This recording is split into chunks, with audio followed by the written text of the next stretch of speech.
Struktūra vienības ir jebkura tirgotāja konta neatņemama sastāvdaļa. Struktūra vienība būtībā ir konkrēta fiziskā vieta, kur jūs sniedzat pakalpojumus, piemēram, studija, klase, sporta zāle vai tam līdzīgi. Lai varētu izveidot un publicēt pakalpojumus, jums būs nepieciešama vismaz viena struktūra vienība, kurai piešķirt pakalpojumu. Tāpat struktūra vienībai ir svarīga loma tajā, kā jūs pārvaldīsiet savu darbinieku piekļuvi jūsu organizācijas biznesa informācijai, piemēram, pakalpojumiem, klientiem, darījumiem un tā tālāk. Pirms veidojam struktūra vienību, ņemiet vērā, ka tikai administratori lietotāji var to izveidot un rediģēt.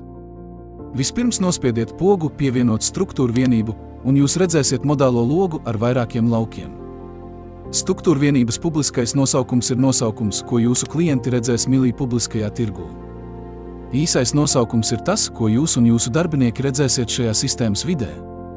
To izmanto vienkāršības labad, lai lietas izskatītos vienkāršākas, īsākas un vieglāk meklējamas. Jūsu norādītā e-pasta adrese un tālruņa numurs šeit ir faktiskie kontakti, kurus redzēs klienti pirms un pēc pieteikšanās pakalpojumiem, kas tiks izveidoti konkrētā struktūra vienībā. Tāpēc uzskatiet to par savas struktūra vienības oficiālo kontaktinformāciju. Adrese ir fiziskā adrese, kurā atrodas jūsu struktūra vienība un kur tiks sniegti faktiskie pakalpojumi. Pēc konkrētas adreses norādīšanas mēs automātiski pārbaudīsim un piesaistīsim jūsu struktūra vienību konkrētai pašvaldībai, kur sagaidām, ka jums jau ir licence interešu izglītības pakalpojumu sniegšanai, ko vēlāk mums iesniegsiet sistēmas licencēšanas sadaļā.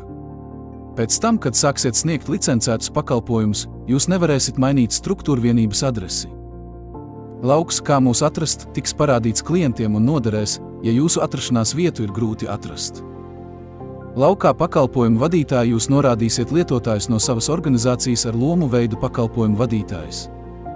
Pēc šāda lietotāja piesaistes struktūra vienībai šis lietotājs varēs izveidot un publicēt pakalpojumus šajā struktūra vienībā.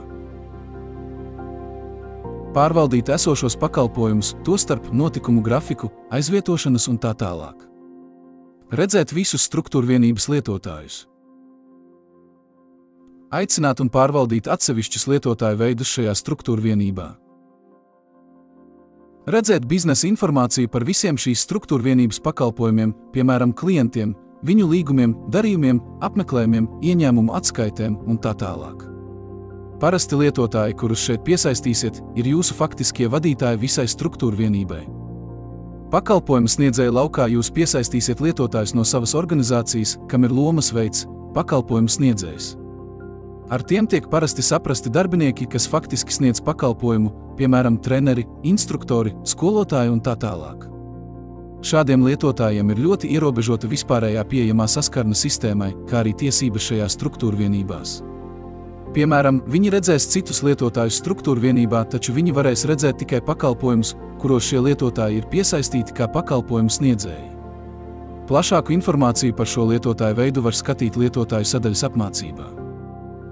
Laika joslas lauks tiek piešķirts automātiski, pamatojoties uz norādīto adresi. Statusu var iestatīt uz aktīvu, ja vien jūs kā administrators nenolemjat pārtraukt jaunu pakalpojumu publicēšanu šajā struktūra vienībā. Tas ir ļoti situatīvs. Tagad, kā redzat, esam pievienojuši jaunu biznesa vienību un varam to redzēt sarakstā.